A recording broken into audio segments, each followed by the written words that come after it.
The most comprehensive descriptor method to describe stereogenic centers is the IUPAC-approved Cahn Inogold Prelog, sometimes abbreviated to CIP, developed by, guess who? That's right, Cahn Inogold Prelog.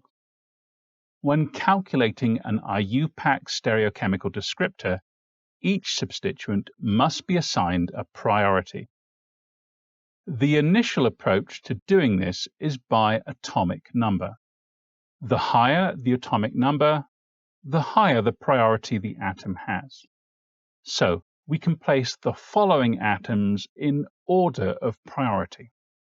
Iodine has a higher priority, followed by bromine, then chlorine, then sulfur, then phosphorus, then silicon, then fluorine, then oxygen, then nitrogen, then carbon, then hydrogen, with a lone pair of electrons being a lower priority. So, we commonly find these atoms in organic molecules. The list isn't exhaustive. And clearly, we could place any atom in order knowing their atomic number. Let's examine some examples. What about this stereogenic center? Well, we need to place the substituents in order of priority. The bromo group is the highest priority here, then the oxygen of the hydroxyl, then the carbon of the methyl group, and finally the hydrogen.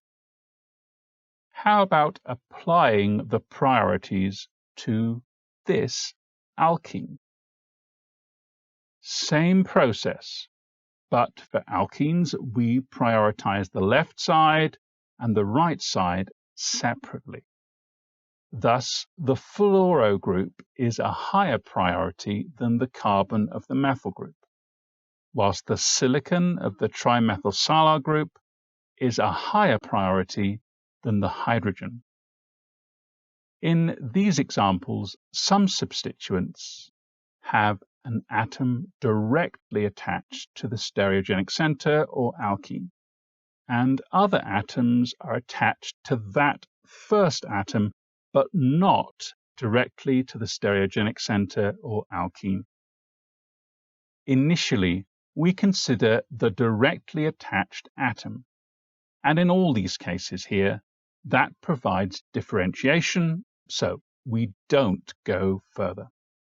We will soon look at more complex cases with multiple atoms and multiple bonds making up one substituent for evaluation. In this example, the carbon, be it 12 or 13 or 14, is a higher priority than hydrogen, as carbon has an atomic number of 6 and hydrogen 1.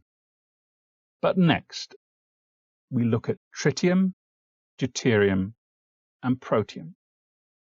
All have an atomic number of 1, so we turn to atomic mass to distinguish between them in terms of priority.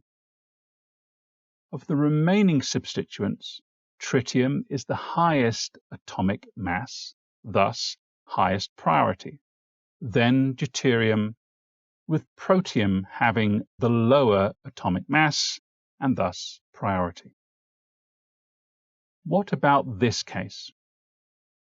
We study the substituents to the right and to the left of the alkene separately. So initially we compare carbon-14 and carbon-13. Both are carbon, both have an atomic number of 6. So we turn to the atomic mass for the tiebreaker. Carbon-14 has a higher atomic mass and thus a higher priority. What about the left substituents?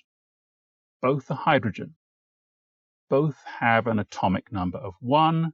So what about the atomic masses? Well, deuterium has a higher atomic mass, so has a higher priority.